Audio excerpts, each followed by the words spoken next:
দেখো এখানে একটা প্রশ্ন আমরা লিখে রাখছি আমি। একটি গাড়ির সামনের চাকার ব্যাস হলো 28 সেন্টিমিটার এবং পেছনের চাকার ব্যাস হলো 35 সেন্টিমিটার।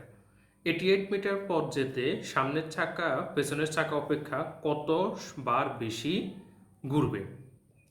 তাহলে আমাদের সামনের চাকার একটা ব্যাস দেওয়া আছে, পেছনের চাকারও ব্যাস দেওয়া আছে, আর টোটাল পথ দেওয়া আছে কত? 88 মিটার। এখন দেখো চাকার যে ব্যাসগুলো দেওয়া আছে সেগুলো কিন্তু সেন্টিমিটারে দেওয়া আছে, আর দূরত্বটা দেওয়া আছে আমাদের মিটারে। তাহলে আমরা প্রথমে একটা কাজ করি, এই দূরত্বটাকে আমরা সেন্টিমিটারে নিয়ে যাই। দূরত্ব আমরা এটা লিখে নিই যে অতিক্রান্ত দূরত্ব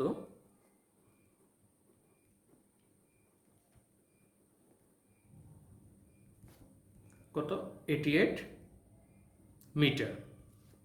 এখন এই মিটারটাকে আমরা সেন্টিমিটার নিব। আমরা জানি কত? 1 মিটার সমান কত? 100 সেন্টিমিটার। তাহলে 88কে আমরা গুণ করবো কত দিয়ে? 100 দিয়ে যখন গুণ করব তখন সেটা চলে যাবে কোথায়? সেন্টিমিটারে চলে যাবে। তাহলে কত সেন্টিমিটার হলো আমাদের? 8800 সেন্টিমিটার। তাহলে আমাদের টোটাল অতিক্রান্ত দূরত্ব পেয়ে গেছি কত? আমরা 8800 সেন্টিমিটার। এখন আমরা একটা একটা চাকা ধরে আমরা কাজ করি। আমাদের প্রথমে দেওয়া আছে কি? সামনের চাকার ব্যাস দেওয়া আছে।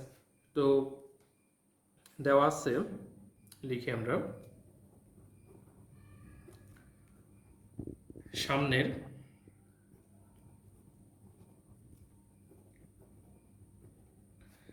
চাকার ব্যাস দেওয়া আছে কত? সামনের চাকার ব্যাস দেওয়া আছে আমাদের কত? 88 সেন্টিমিটার।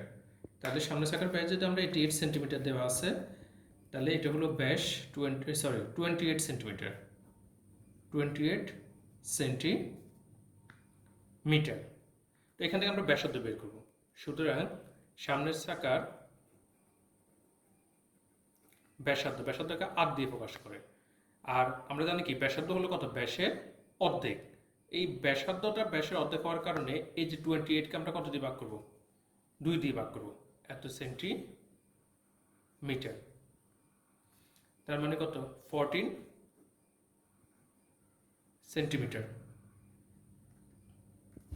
তাহলে সামনের চাকার ব্যাসার্ধ আমরা পেয়ে গেছি কত? 14 সেন্টিমিটার। এখন চাকাটা কি গোলাকার না? হয় না? তাহলে একটা চাকা যখন একবার ঘুরে, তার মানে কি? সে তার কি করবে? এই পুরো চারপাশটা একবার ঘুরবে না? আর পুরো চারপাশটাকে কি বলা হয়? পরিধি বলা হয়। এটা আমরা জানি। পুরো একবার ঘুরে আসলে সেটা কি? পরিধি। তাহলে চাকাটি একবার ঘুরে কি করে? তার পরিধির সমান পথ অতিক্রম করে। তাহলে আমরা আগে পরিধি বের করি। সুতরাং সামনের চাকার পরিধি সূত্র কি? 2πr।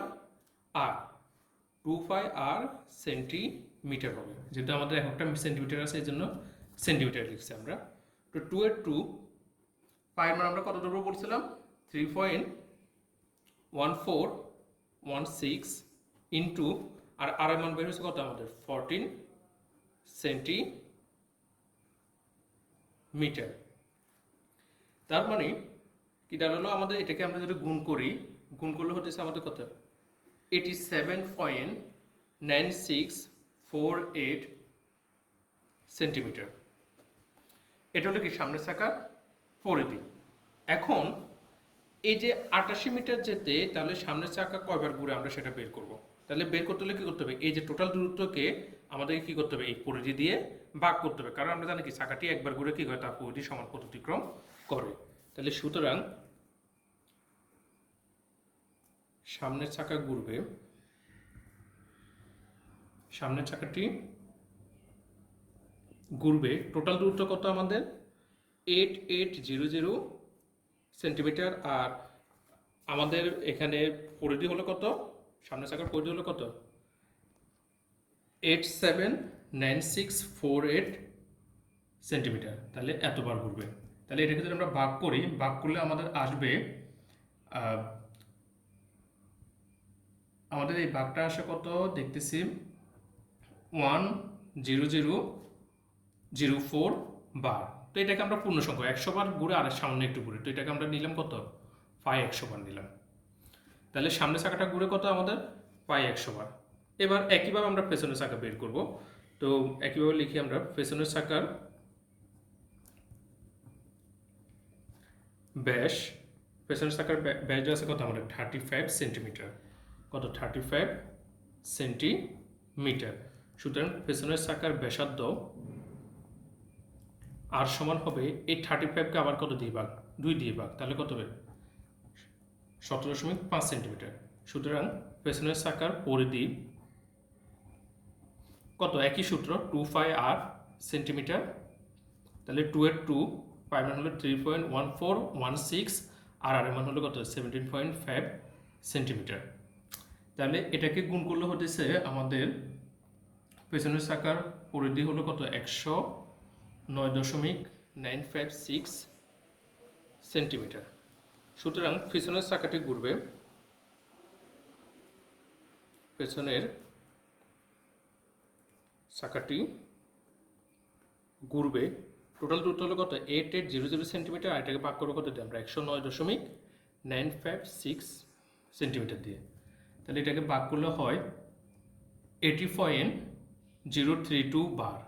তো এটাকে পাই আমরা লিখতে পারি কত? 80 বার, অর্থাৎ 80 বার ঘুরে এটাকে আমরা ধরতে পারি।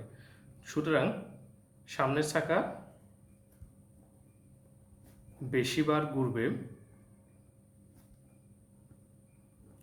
কত?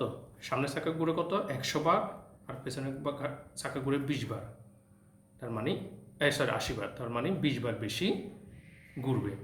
আশা করি বুঝতে পারছো।